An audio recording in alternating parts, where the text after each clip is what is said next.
Amada Igreja do Senhor Jesus, a graça e a paz dele mesmo esteja sobre todo aquele que confessou o seu glorioso nome.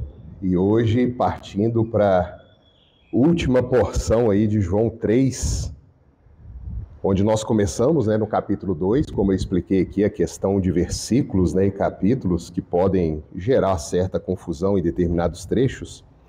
E eu tenho feito a questão, apesar de ter subdividido este grande setor nessa grande perícope, eu tenho feito a questão de ler todo o intervalo, toda a perícope com os irmãos, e a gente vem já, eu acho que há 4 ou 5 semanas, estudando cada porção e vendo ali esse diálogo entre Jesus Cristo e Nicodemos. Então nós vamos fazer igualmente, vamos começar a leitura no versículo 23 do capítulo 2, e hoje iremos até o 21, sabendo que a exposição será do 16 ao 21. Nós fomos até o 16 semana passada, só que o 16 é chamado de um versículo dobradiça, É algo que ele é o centro orbital desse texto ali, porque Deus amou o mundo de tal maneira que deu o seu Filho unigênito para que todo aquele que nele crê não pereça, mas tenha a vida eterna. E nós estamos entendendo o que é isso. Por que Jesus falou isso? Qual é a intenção do Senhor para tranquilizar as nossas almas, tranquilizar a igreja dele? Então eu farei a leitura, peço que os amados acompanhem em silêncio, com toda atenção, assentados mesmo, lá em João 2, 23, e nós vamos até 3, 21, nessa manhã do dia do Senhor. E assim diz a palavra do nosso Deus. Estando ele em Jerusalém, Jesus Cristo, durante a festa da Páscoa, muitos, vendo os sinais que ele fazia, creram no seu nome. Mas o próprio Jesus não se confiava a eles, porque os conhecia a todos, e não precisava de que alguém lhe desse testemunho a respeito do homem, porque ele mesmo sabia o que era a natureza humana.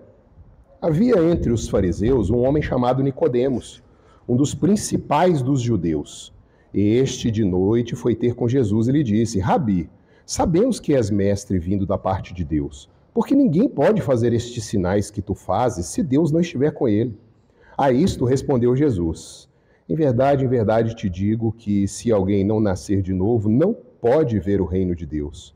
Perguntou-lhe Nicodemos: como pode um homem nascer sendo velho? Porventura, pode voltar ao ventre materno e nascer segunda vez? Respondeu Jesus: em verdade te digo, quem não nascer da água e do Espírito não pode entrar no reino de Deus. O que é nascido da carne é carne, e o que é nascido do Espírito é Espírito. Não te admires de eu te dizer, importa-vos nascer de novo. O vento sopra onde quer, ouve a sua voz, mas não sabe de onde vem, nem para onde vai. Assim é todo o que é nascido do Espírito. Então lhe perguntou Nicodemos: como pode suceder isso? Acudiu Jesus: tu és mestre em Israel e não compreendes estas coisas? Em verdade te digo que nós dizemos o que sabemos e testificamos o que temos visto. Contudo, não aceitais o nosso testemunho. Se tratando de coisas terrenas não me credes, como crereis se vos falar das celestiais?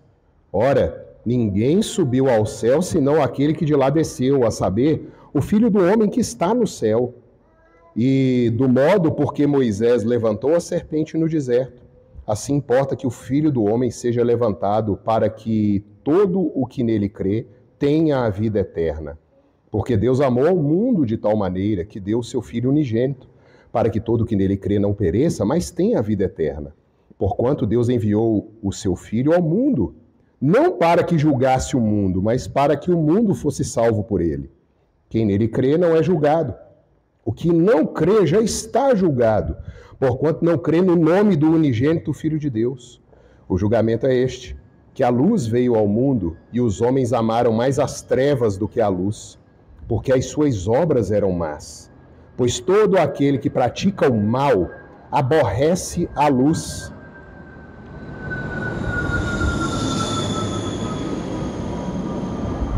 Pois todo aquele que pratica o mal aborrece a luz e não se chega para a luz, a fim de não serem arguidas as suas obras. Quem pratica a verdade aproxima-se da luz, a fim de que as suas obras sejam manifestas, porque feitas em Deus. Pai Santo, a tua palavra está aberta, Deus, mais uma vez, e nós te clamamos em nome de Jesus, nos dá olhos, Senhor, para ver, ouvido para ouvir, coração para crer, Pai. Se não acontecer aqui o milagre que Jesus está falando com Nicodemos, do novo nascimento, não adianta essas palavras, Senhor. Muito pelo contrário, elas serão fonte de condenação.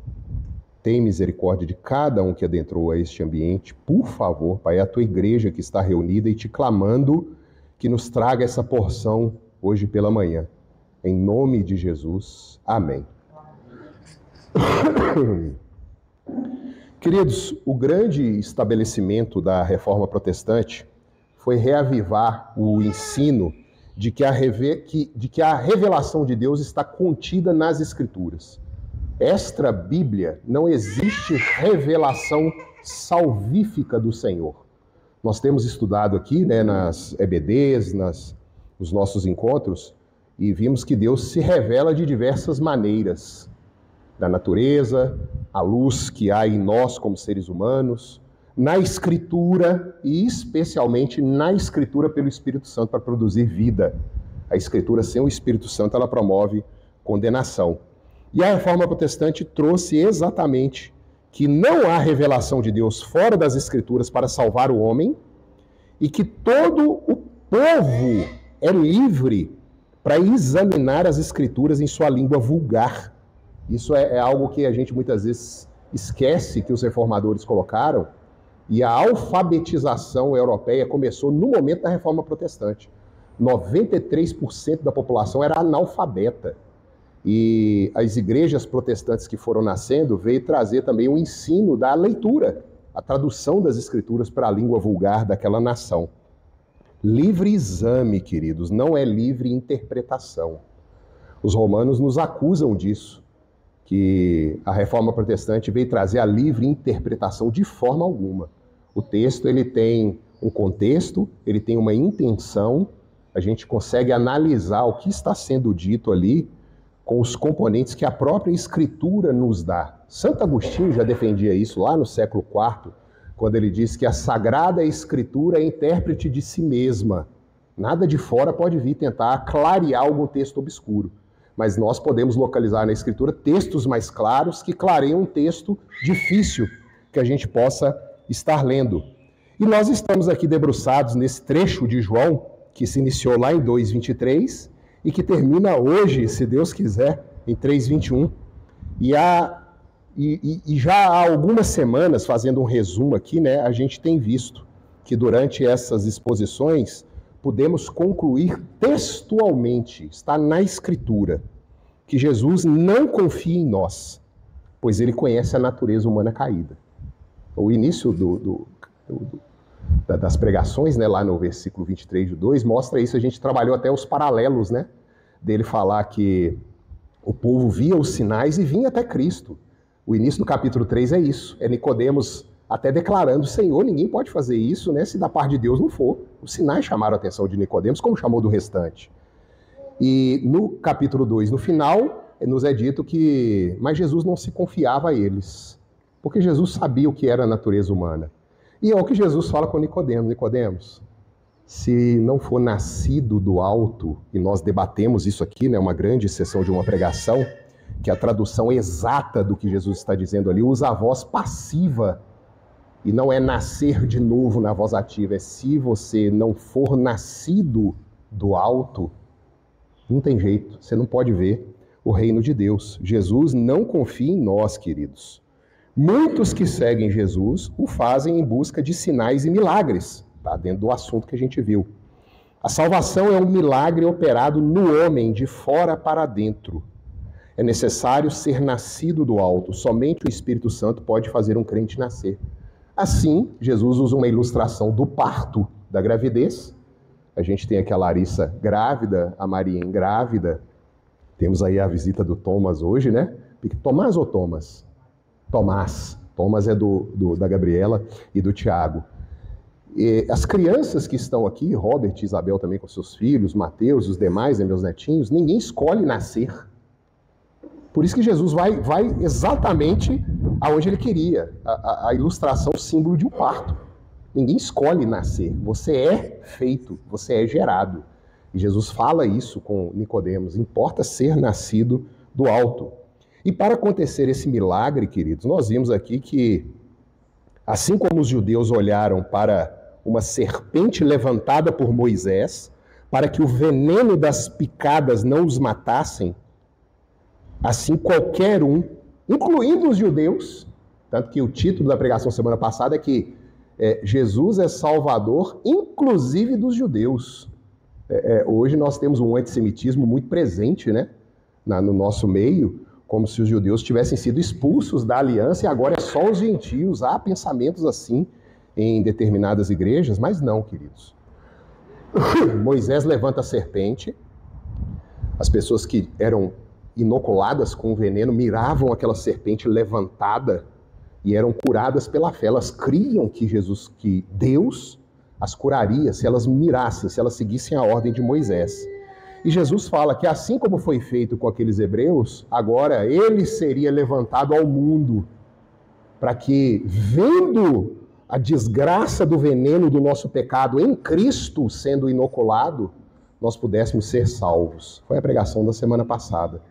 Por isso nós entendemos quando Paulo diz que Jesus se tornou pecado por nossa causa, para que nós nos tornássemos justiça nele. É esse o nível do que é ter fé. Cristo sendo levantado naquele madeiro e recebendo o veneno do nosso pecado nele. Por quê? Porque Deus não amou apenas os judeus, mas qualquer um, seja de qualquer raça, tribo, língua, povo. Deus amou o mundo, não apenas os judeus, e entregou o seu Filho por eles. Hoje nós vamos entrar numa grande sessão aqui de contexto histórico para a gente ver Jesus Cristo, um judeu, foi abordado à noite por um outro judeu, fariseu, conhecedor de Moisés, e eles nesse diálogo. E o que se passava na mente daquele povo, então, naquele cenário onde eles começam esse debate? Apenas sendo, queridos, textualmente honestos, aqui eu estou fazendo igual o profeta Isaías fez no capítulo 44, né? Fala assim, olha, não vou mexer com esse negócio de fé, não. Só seja honesto intelectualmente. Fugimos de todo o lixo hermenêutico que vemos sendo disseminado hoje. Conseguimos entender a eleição divina que operou dentro de uma etnia por certo tempo, mas que agora, com a descida do Filho de Deus, se revelou claramente ao mundo, e não mais a uma etnia, chamando os eleitos que serão alcançados pelo Evangelho nos 4 cantos dessa terra.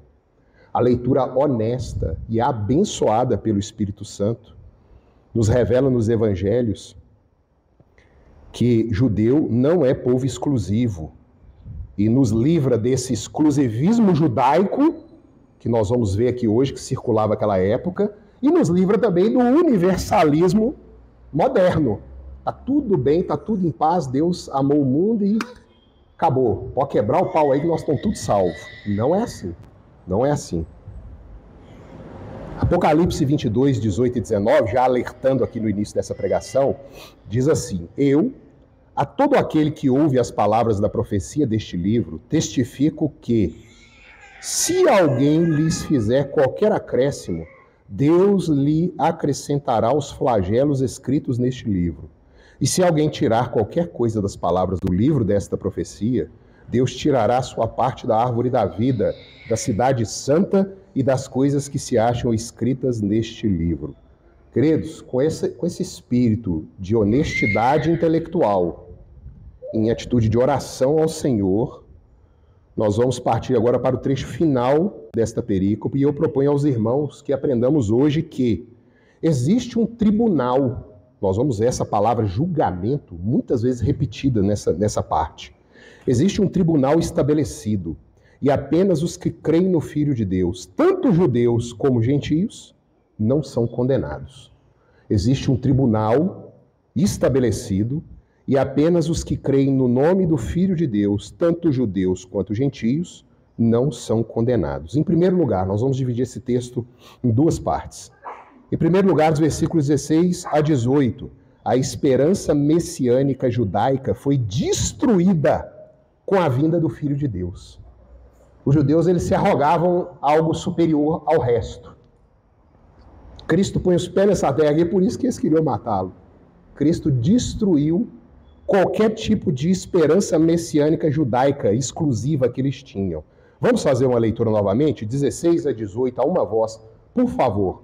Versículos 16 e 18 do capítulo 3. Porque tal maneira Deus seu Filho unigênito para que todo aquele que não pereça, mas tenha a vida eterna. Porquanto Deus enviou seu Filho ao mundo, não para julgar-se o mundo, mas para que o mundo fosse salvo por ele. Quem nele crê não é julgado, o que não crê já está julgado, porquanto não crê no nome do unigênito Filho de Deus. Querido, até o 18. Até o 18, por favor, muito obrigado. Queridos, esse diálogo aqui que está acontecendo, né, entre a própria vida encarnada e um fariseu nos revela muita coisa em relação a esse texto, especificamente este versículo que é muito abusado, como nós vimos aqui semana passada. A percepção do Messias para o povo judeu na época de Cristo era profundamente influenciada pelas Escrituras, obviamente, né? Era um povo que tinha apreço pela Torá e pela experiência histórica que aquele povo tinha vivido, especialmente os eventos significativos com a revolta dos Macabeus.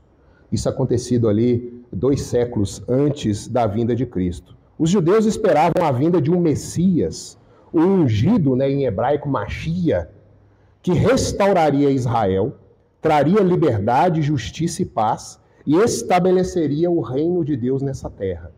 Essa era a esperança do judeu ali na época de Cristo. Esta expectativa estava enraizada nas promessas feitas pelos profetas do Antigo Testamento, assim como Isaías, Jeremias, Ezequiel mais fortemente, que falavam de um futuro líder divinamente ungido, que iria redimir Israel de seus opressores e restaurar a glória e a soberania da nação de Israel.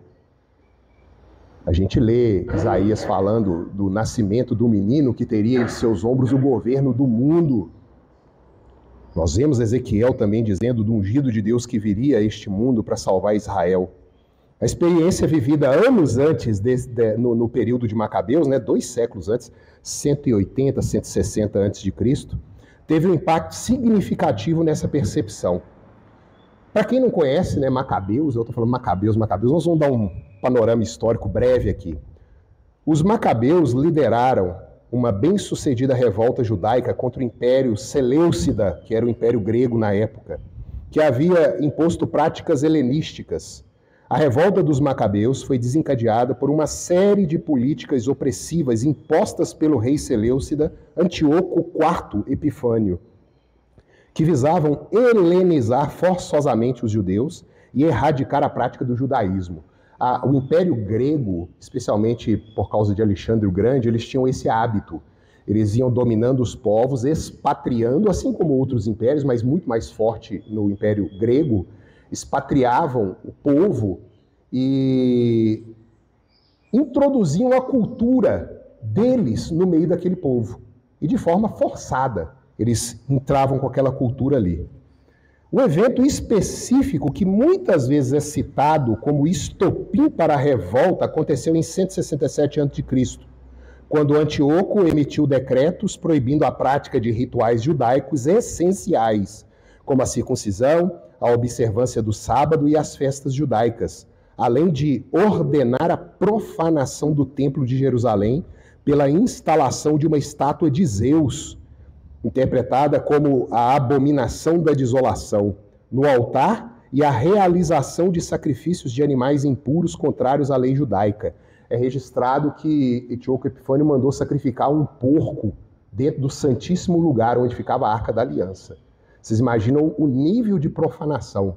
Um porco que era considerado um animal impuro para os judeus. O estopim da revolta ocorreu na cidade de Modim, quando um oficial seleucida chegou para forçar os habitantes locais a realizarem os sacrifícios pagãos como parte dessa campanha de helenização. Matatias, um dos sacerdotes judeus, idoso, da família dos Asmoneus, e seus 5 filhos, liderados por Judas Macabeu, daí vem o nome, né? Se recusaram a obedecer e mataram o oficial seleucida e um judeu que estava prestes a realizar o sacrifício. Matatias, então, destruiu o altar pagão e apelou aos judeus para que seguissem na resistência contra os seleucidas e na luta pela restauração da prática do judaísmo. Essa ação audaciosa de Matatias e seus filhos inspirou uma revolta em larga escala contra o Império Seleucida, levantando uma guerra que seria de guerrilha prolongada contra as forças daquela nação. Eventualmente, os macabeus conseguiram uma série de vitórias significativas, culminando na recaptura de Jerusalém e na purificação e rededicação do templo, um evento que é comemorado até hoje na festa judaica de Hanukkah, ou a festa das luzes. Jesus Cristo participa dessa festa das luzes. É interessante, se eu não me engano, é o capítulo 6 de João. Nós vamos chegar lá daqui a pouco.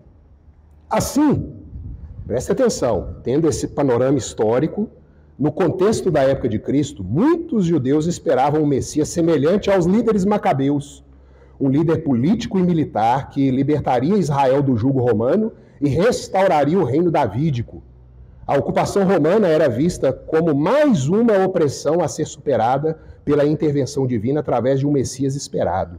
No entanto, a vinda de Jesus de Nazaré e sua identificação como Messias por seus seguidores desafiou totalmente essas expectativas, pois ele pregava um reino de Deus não baseado em libertação política e militar, mas um reino que não era deste mundo, irmãos.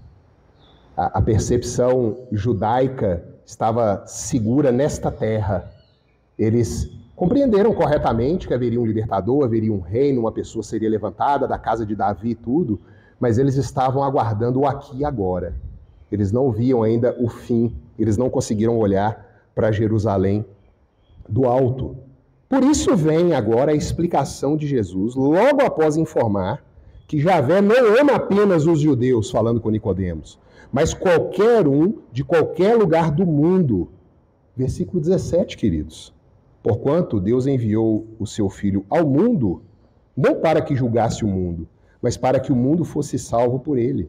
A esperança de Nicodemos, como um verdadeiro fariseu, e de quase toda a totalidade dos judeus daquela época, era que o Messias traria a libertação pela espada. Vai chegar o homem aí que vai se levantar, vai destruir Roma, vai reconquistar a expansão do reino de Israel e levar a paz pelo mundo. Olha que interessante essa percepção dos judeus. Eu tinha muita curiosidade de conversar com um judeu hoje e ver essa percepção que eles têm em relação ao Messias. Mas na época de Cristo, esse era um anseio no coração dos judeus. Um Davi que seria levantado e que pelo poder da força e da espada, guiados por Javé, iria reconquistar o reino. Ele seria o glorioso militar que desbarataria e esmagaria os opressores do povo de Deus e assim restabeleceria o trono de Davi. Mas não, queridos. Eles viram ser chamado de Messias um carpinteiro. Vocês pensem nisso. Se coloquem no lugar de Nicodemos. É muito fácil a gente pegar e... Não é possível que Nicodemos, né, não enxerga o que Jesus está falando com ele aí. É necessário nascer de novo e tudo. É um cara que nasceu no meio daquele povo com essa esperança, tendo os profetas confirmando. Mas ele não tinha olhos para ver, nem ouvidos para ouvir, nem coração para crer. Era cumprida ali a sentença do profeta Isaías. O Filho não veio ao mundo para cumprir o desejo terreno e carnal dos judeus de destruir pela espada os que não fossem judeus. Por isso Jesus fala, Deus enviou o seu Filho ao mundo, não foi para destruir o mundo, Nicodemos, mas foi para salvar o mundo. Não é esse jeito aí que vocês pensam que vai ser a coisa. O Filho veio salvar também os que não eram judeus. A luta não era contra a carne e o sangue. A luta é espiritual e todos, judeus e gentios, estão cativos e carecem da libertação trazida pelo Messias. Jesus transtornou o entendimento daquela época que aqueles judeus tinham do que seria a libertação e o que o Messias faria quando ele fosse revelado àquele povo e como ele conduziria a reedificação do reino de Davi em Israel. Irmãos, hoje, olha que interessante, eu conversei com o irmão, eu pelejei para lembrar quem que foi, sobre essa questão do humanismo, né? O ser humano acha que ele está no poder, no controle das suas vontades, dos seus afetos, dos seus amores, e que ele pode se voltar para Deus e escolher a Deus. A massa da igreja crê nisso. É o grande debate aí, né? Calvinismo e arminianismo. Houve até um debate com o pastor Granconato e um pastor arminiano, e eles debatendo ali e tal, o pastor arminiano vira e fala assim, mas 85% da igreja brasileira é arminiana. Aí o Granconato virou e falou assim, isso explica muita coisa. Aqui está acontecendo a mesma coisa. Jesus Cristo está transtornando o entendimento que todo mundo cria. Todo mundo cria numa coisa aqui e agora. Exatamente o que acontece com a igreja hoje. Nós temos de dois lados o aliancismo e o dispensacionalismo, que incendiou aí com a Bíblia Scofield e tomou conta a partir do século XIX. A massa da igreja crê que Jesus Cristo virá e estabelecerá um reino de 1000 anos aqui, nessa terra. E esse irmão me perguntou, né, mas como que pode, né? Por que a igreja toda crê assim e tal? Eu falei, o Evangelho de João, capítulo 3, mostra que a igreja cria toda errada. A escritura está ali, eles, como hoje nós vimos aqui o nosso irmão Fábio, né? Eles pegam a verdade de Deus, arrastam para baixo e suprimem com a sua injustiça. E querem que o texto diga, querem que o profeta fale aquilo que o profeta não falou. Isso é o dispensacionalismo hoje. O Cristo que reina agora e estabelece um reinado aqui, sendo que o próprio Cristo diz que o reino dele não é deste mundo. No versículo 18, irmãos, Jesus mistura a eternidade com a história. Olha que interessante. Ele nos informa que quem nele crê não é julgado.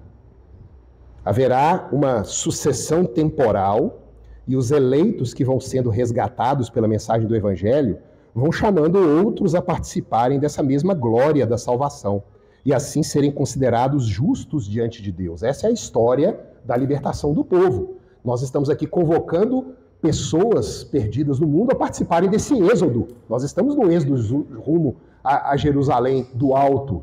O verdadeiro êxodo, não é o êxodo da terra, o êxodo de Moisés, mas o êxodo de Cristo, rumando a verdadeira Jerusalém. Agora, ao mesmo tempo, Jesus apresenta, junto com essa sequência temporal, que os que não creem já estão julgados. Olha que interessante isso, né? Como assim?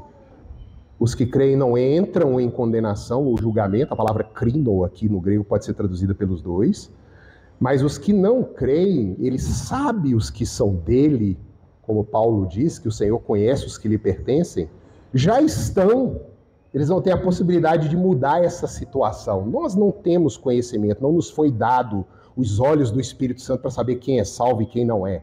Mas Cristo está dizendo, eu já sei os que são e que serão condenados. Eu estou trocando o que Cristo disse, né? Olha que interessante.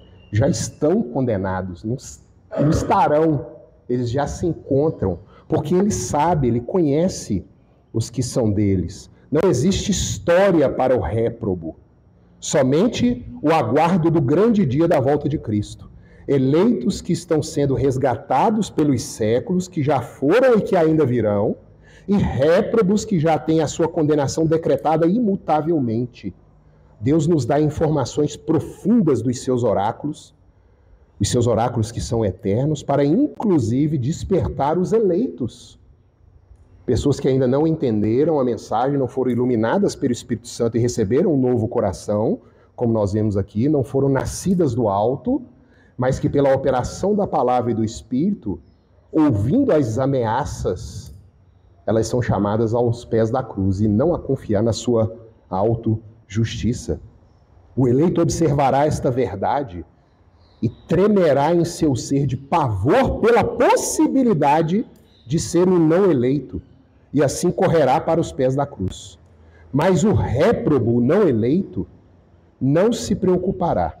Até mesmo os que se acham eleitos nunca se submeterão ao exame da fé, como ordena o apóstolo Paulo. Apenas prosseguirão sua vida enganando e sendo enganados, como outro servo de Deus disse.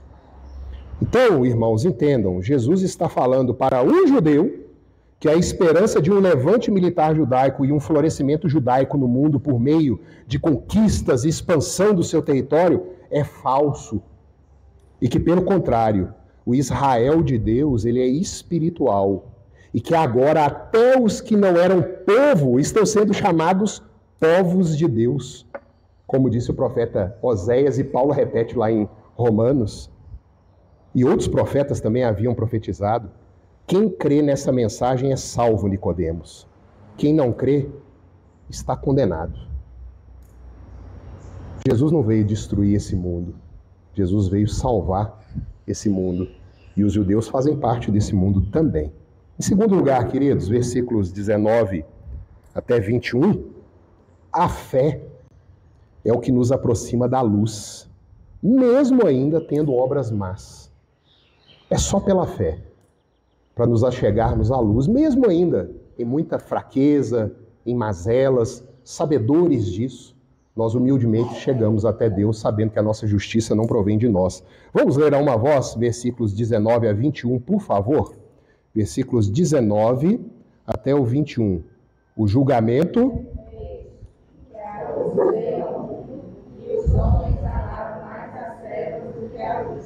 Porque as suas obras eram más, pois todo aquele que pratica o mal aborrece a luz e não se achega para a luz, a fim de não serem arquidas as suas obras. Quem pratica a verdade aproxima-se da luz, a fim de que as suas obras sejam manifestas, porque feitas em Deus. João, como nós vimos aqui no capítulo 1, diz que a luz veio ao mundo e a luz era Cristo. Mas as trevas não compreenderam, elas não entenderam, elas não podiam compreender. Mas a todos quantos o receberam, deu-lhes o poder de serem feitos filhos de Deus, a saber, os que creram no seu nome. O ensino é apenas um, de Gênesis a Apocalipse. Parece que João está se repetindo aqui no capítulo 1. Jesus, queridos, ele é a antítese desse mundo presente. Meu querido ouvinte, entenda de uma vez por todas, inclusive você que é crente, somos trevas. Há um problema em nós. Não há distinção alguma entre nós e aquele que não creu. Quando Deus estava chegando às portas da Canaã, com aquele povo lá que Moisés levou, Deus já estava por aqui, ó. Assim, vocês me tentaram por 10 vezes nesse deserto, eu vou cumprir a minha palavra, eu vou entregar a terra para vocês e eu vou embora. Moisés foi levar a mensagem de Deus para o povo. É um episódio que é maravilhoso. Moisés fala isso para o povo e parece que ali a ficha verdadeiramente caiu na cabeça deles. Falei assim, peraí, se Deus sair do nosso meio, não tem diferença nenhuma da gente com o resto, não. É a mesma coisa. A diferença é ele. E eles choram. Eles choram a ida de Deus. E Moisés clama e intercede como o verdadeiro Cristo faz por nós. E Deus perdoa aquele povo e prossegue a caminhada com aquele povo. Nós somos trevas, irmãos. Há um veneno em nós, como nós vimos aqui semana passada. E a única maneira de neutralizar esse veneno, eu até brinquei aqui falando que Cristo é o soro antiofídico do crente, para que a gente não pereça, é mirar a cruz, como aquele povo mirou a serpente no deserto, e confiar que nele nós fomos perdoados. O perdão não é a mudança de natureza, nós entramos numa guerra, porque agora, com o novo coração, percebendo as mazelas do velho homem, nós vamos ter um combate dentro de nós. Ora um combate que vai ser ganho, ora um combate que vai ser perdido, que nós vamos pedir socorro a Cristo, e Ele vai vir em nosso auxílio, e essa vai ser a caminhada da nossa vida. Somos trevas. Não creia no seu coração corrupto, nós somos trevas. Cristo é a antítese desse mundo que nós estamos presentes nele.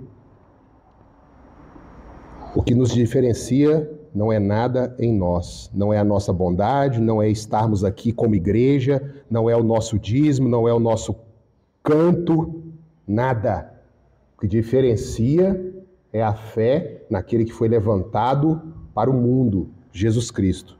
Quando vemos a questão das más obras, como está sendo dito aqui neste versículo, né, aquele que se aproxima da luz, ele começa a ver que tem um, né, opa, se você quer ver uma camisa branca, suja, você está na penumbra, você não vê mancha, amassado. Agora liga uma luz e chega debaixo da luz, você vai reparar tudo, está tudo ali.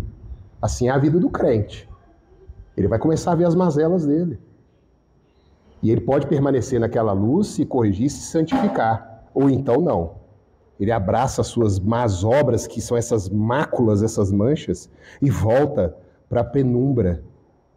Não é que essas más obras que estão sendo ditas aqui sejam as más obras escrachadas, né? Adultério, roubo, corrupção, sensualidade. Obras más é qualquer microdesvio daquilo que Deus é. Aquilo que o nosso Criador estabeleceu para andarmos. Aquilo que nós não obedecemos como suas criaturas. Na aula de catecúmeno eu costumo dar um exemplo, né? Vou pegar aqui, ó. Imaginemos que eu estou igual esses pastores estrela, né? Essa água aqui é lá do Himalaia. Marquinhos pegou para mim. R$10 mil o litro.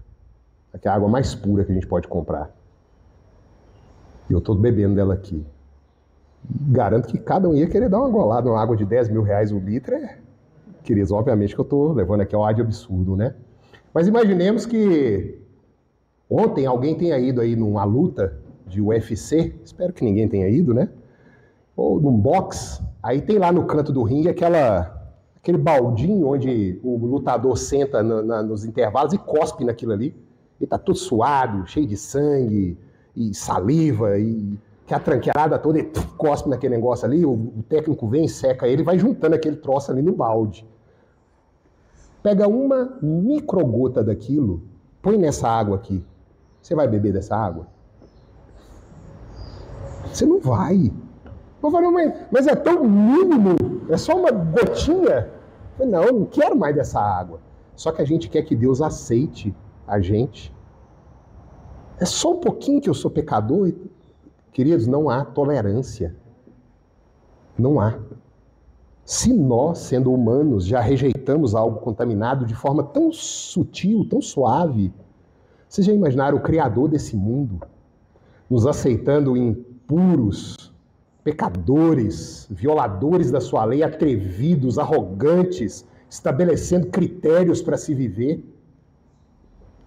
Esse é o nosso caso. Mas obras é tudo aquilo que minimamente desvia o propósito nosso diante de Deus. E é o que não falta em nós, são as más obras. Toda atitude que contraria a vontade daquele que é o nosso dono é má obra. Devido à nossa limitação, nos foi deixado objetivamente os mandamentos para termos parâmetro inteligível sobre Deus e o que são obras boas que nos levam para a luz e o que são obras más que nos afastam da luz.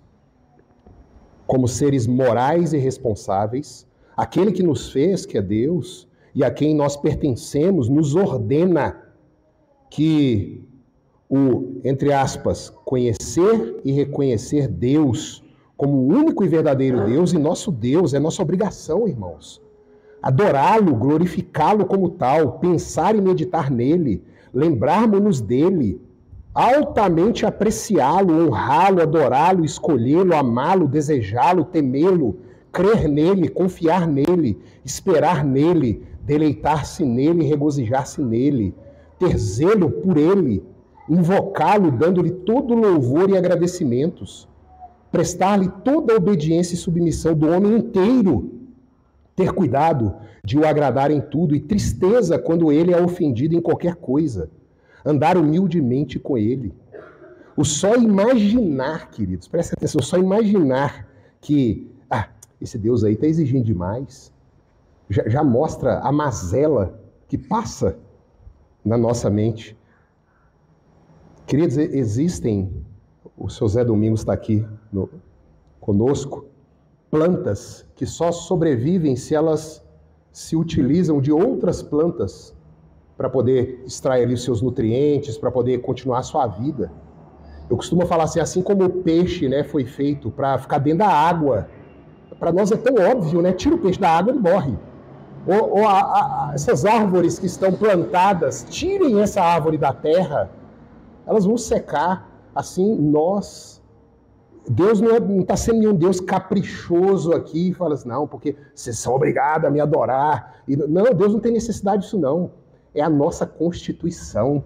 Assim como o peixe foi feito para a água, a árvore para a terra, nós para Deus. E tira a gente dessa situação, quem seca é a gente. E a gente não vê isso. A gente ainda acusa Deus de ser precioso demais. E todo pecado, irmãos, más obras, todo pecado é proibido. Pecado do ateísmo, o negar ou não ter um Deus, a idolatria, ter ou adorar mais do que um Deus, ou qualquer outro juntamente com o verdadeiro Deus, ou em lugar dele, o não ter a Deus ou não confessá-lo como Deus. Hoje eu falei na EBD de manhã, né? Falei, gente, deixa Deus ser Deus. Parece que a gente tem quer colocar um cabresto no Senhor, né? Não, aqui isso não mexe, não é dessa forma, não. É Ele, é a essência do termo Deus.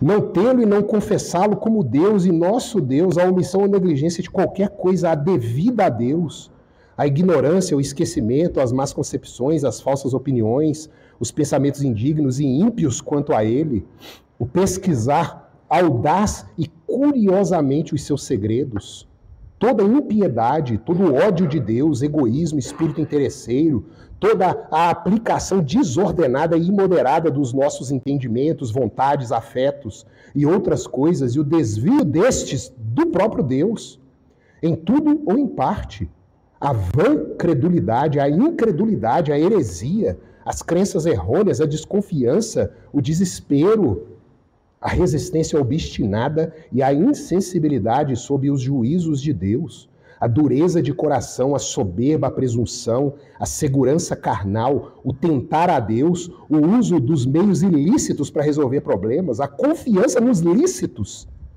os deleites e gozos carnais, o zelo corrupto, cego e indiscreto, a tibieza, o amortecimento nas coisas de Deus, a má vontade para com as coisas de Deus, o alienar-nos e apostatar-nos do Senhor, o orar ou prestar qualquer culto religioso a santos, anjos ou qualquer outra criatura, todos os pactos que podem ser feitos além do Senhor com o diabo ou qualquer outro, o consultar com espíritos e dar ouvidos às suas sugestões, o fazer dos homens senhores da nossa fé e consciência, o fazer pouco caso e desprezar a Deus e aos seus mandamentos, o resistir e entristecer o seu espírito, o descontentamento e a impaciência com as suas dispensações, acusar a Deus estultamente dos males que nos aflige e atribuir louvor de qualquer bem que somos, temos ou podemos fazer à fortuna, aos ídolos ou a nós mesmos ou qualquer outra criatura.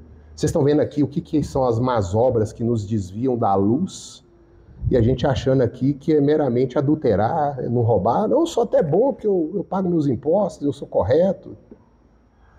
A coisa é muito mais ampla. Isso aqui eu li o Catecismo Maior, só na primeira questionamento sobre o primeiro mandamento, a quebra dele.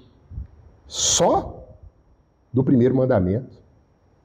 E a gente não vê essa profundeza do que é aquele que faz as más obras e se afasta da luz. Porque nós podemos estar sentados nesses bancos aqui, longe da luz. Longe da luz. A única possibilidade de praticarmos boas obras é confessando o nome do unigênito Filho de Deus. Ele é o único que pode apagar as transgressões e nos apresentar justificados diante de Deus. Ele pode bradar: o meu sangue comprou. Eu já escandalizei a igreja diversas vezes, para ter irmãos aqui que não tenham escutado, mas nós somos salvos pelas obras, viu? Vai, reverendo, mas vocês não falam que é só pela fé? Não, pode parar com bobagem. Nós somos salvos pela obediência das obras, dos mandamentos do Senhor, que um terceiro fez, que é Jesus Cristo. Porque senão ele não precisava nem ter morrido, porque ele morreu a nossa morte. Essa é a questão. A graça veio a alto preço. Sangue foi derramado. Essa é a única saída dada a judeus, a brasileiros, a americanos, a japoneses, a o que você quiser botar aqui dentro. Porque Deus amou o mundo. Não foi só aquele povo judeu, inclusive eles. Deus amou os eleitos de todas as raças, tribos, povos, línguas e nações. E é chegado o tempo de sua vinda. Meu irmão, eu estava escutando uma palavra do reverendo Nicodemos, e como dá a impressão que Deus está cumprindo em nós agora aquilo que ele falou por meio do profeta Isaías, no capítulo 3. Parece que Deus soltou as amarras da iniquidade e está entregando o mundo a si mesmo. Isso é o juízo de Deus. É Deus deixar o mundo fazer aquilo que o mundo quer.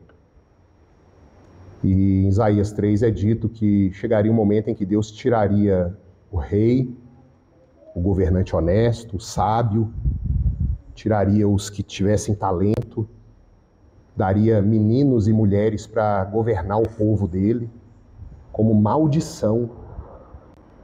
E o vil, aquilo que não vale nada, que não tem valor, se levantaria e se insurgiria contra aquilo que tem valor e se colocaria em pé de igualdade, como se fosse uma coisa só. Não haveria mais o que é nobre, o que é virtuoso.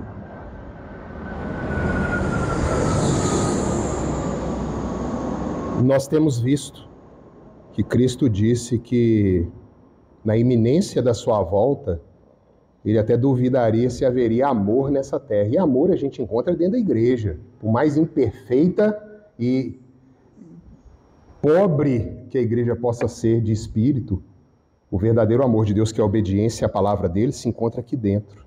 E Cristo estava duvidando até se encontraria isso. Mas há gente, queridos, há gente de Deus no nosso meio. E glória a Deus por isso. Falando em obras e caminhando para o final, existe uma única obra que todos aqui podem fazer, que é a obra de Deus. Vocês sabem qual que é a obra de Deus? Vocês já leram isso na Escritura? A única obra que fala que Deus fez. Estamos tão preocupados, queridos, com obras. Vamos fazer a obra de Deus? Sabe qual é a única obra que o Pai se preocupa e que nós deveríamos nos preocupar? Abra sua Escritura, João 6. Vamos ler os versículos 28 e 29.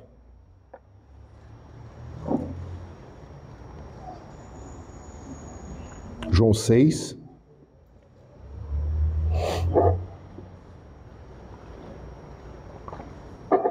Eu creio que eu estou no meio de irmãos aqui, e que a gente quer sim atender a Deus, fazer a obra dele e caminhar nesse deserto, né, da vida, no êxodo, caminhando por rumo a Jerusalém do Alto. Eu creio nisso.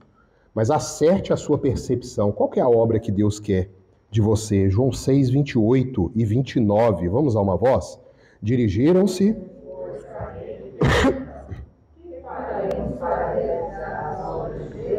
Respondeu Jesus: a obra de Deus é esta, que creais naquele que por ele enviado. Qual que é a obra de Deus, queridos? E muitas vezes a gente tem perdido um pouco o direcionamento. Isso é estar na luz. Isso é se aproximar da luz. E a partir daí nós vamos ter as coisas satélites, né? A nossa vida, a nossa santificação, que faz parte desse processo, debaixo do cuidado divino, da obra dele, que é crer em Cristo. Porque senão nós vamos cair na mesma situação de Nicodemos. A gente vai criar um cristianismo, leiam a pastoral de hoje, a nova estética evangélica. Nós vamos criar na nossa mente o que é ser um cristão, e a gente de coração vai estar crendo no ídolo, naquilo que não é real. Então, queridos, complementando aqui, fazendo um laço, né? Desde o capítulo 2, 23 até aqui. Se Jesus não confia em você, meu nobre mancebo, você é quem vai confiar? Hoje você liga a televisão, ouve as músicas, os filmes, eu confio em você, você merece, você tem o poder, você tem a luz. Eu tô ficando tão irritado com determinados tipos de anúncio, né? Você, aí vem, é alguma coisa assim sensata. Você é sensação. Hoje de manhã eu tava vendo, apareceu alguma coisa para mim assim, negócio de compra de apartamento, nem me lembro mais. Você é a última barreira a ser ultrapassada para adquirir este bem. É um negócio assim, terrível. O humanismo, o egocentrismo. Se Jesus não dava corda para nós vamos dar. Está chamando a isso. Desconfie de você. Ouça a voz do Senhor. Esteja aqui, desde lá de 2, né, 23, na casa de Deus, não pelo ambiente, pelos milagres, pelas pessoas, mas pela mensagem de Deus. Sabendo que muita luta faz parte disso aqui e nós vamos... Eu imagino a Arca de Noé, gente. A Arca de Noé é uma figura da igreja. A Arca de Noé escura, úmida, fedida. Você imagina a situação de Noé dentro daquele lugar ali. Terrível, mas era o único lugar que tinha salvação. Vocês já pararam para pensar? Sai da arca. Sai fora dessa arca aqui. Só tem bicho torto e feio, para começar de mim. Sai dessa arca aqui. Ou seja, a representação dela em qualquer lugar, né? Não estou defendendo aqui bandeira. Não esteja aqui por causa do ambiente, milagres e pessoas, mas por causa dele. Terceiro lugar, sua confiança de salvação repousa onde? Naquilo que você entendeu, nos rituais que deve cumprir, por achar que recebeu a Cristo porque assim o quis, ou porque você foi nascido da água e do Espírito. É a mensagem de Cristo aqui para Nicodemo. Nicodemo, você entendeu tudo. Nicodemos conhecia lá o catecismo maior de Westminster todo, a confissão de fé, sabia tudo. E ele vira para Jesus e ainda fala assim, talvez o fundamental, né? Senhor, ninguém pode fazer o que o Senhor faz se Deus não estiver com ele. Tá lá, ué. Jesus resolve não, Nicodemo. Se não for nascido do alto, isso aí não resolve sua vida, não. E por fim, queridos, creia. Olha o que eu vou falar aqui. Creia. Você é um judeu que foi nascido do alto. Se você creu em Jesus Cristo, mirou a ele na cruz para que o veneno do pecado não te destruísse no juízo, você é um judeu. Isso é absurdo para nós, mas é a Escritura que diz isso. O judeu não é o judeu do sangue de Abraão, mas é aquele que creu, como creu Abraão. Romanos 3, 28 e 29. Porque não é judeu o que é exteriormente, nem é circuncisão o que o é exteriormente na carne, mas é judeu o que é no interior. E circuncisão é a do coração, no espírito, não na letra, cujo louvor não provém dos homens, mas de Deus. Você é um judeu? Gálatas 6, 16, de 12 a 16 diz assim: todos os que querem mostrar boa aparência na carne, são as coisas exteriores, né? Esses vos obrigam a circuncidar-vos, somente para não serem perseguidos por causa da cruz de Cristo. Vamos trazer isso aqui para hoje. Na época de Paulo, os judaizantes estavam obrigando aquele que se dizia cristão a também cumprir os ritos de Moisés, entre eles a circuncisão. Houve um concílio em Jerusalém, está lá em Atos capítulo 15, e fala assim, não, se nós não aguentamos esse jugo, nós vamos botar isso naquele que nem judeu é. Então, rejeitaram completamente. Hoje, a igreja parece estar assim. Ó, você só é cristão se você falar embolado, charamanaia, decantas, não sei das quantas, se você não falou, você não é crente. Parece o judaizante. Você precisa cumprir uma série de ritos, movimentos, uma estética, para aí eu sou crente. Aí Paulo fala assim, não se submetam a isso.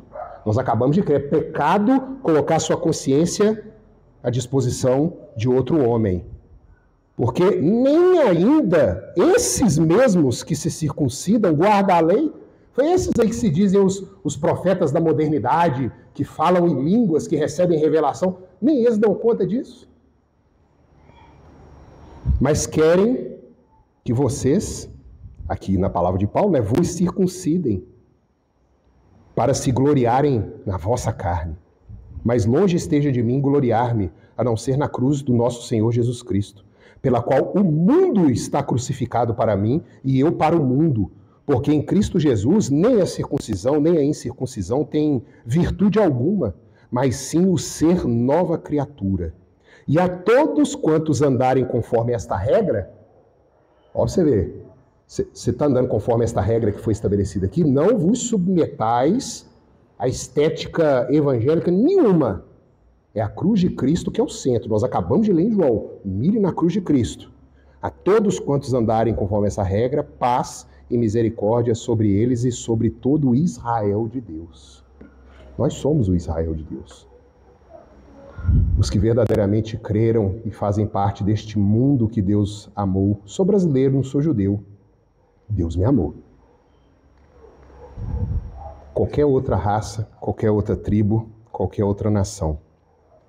Semana que vem, queridos, continuamos a partir do versículo 22 do mesmo capítulo. Vamos nos colocar de pé, vamos orar a Deus e logo em seguida passamos a ceia.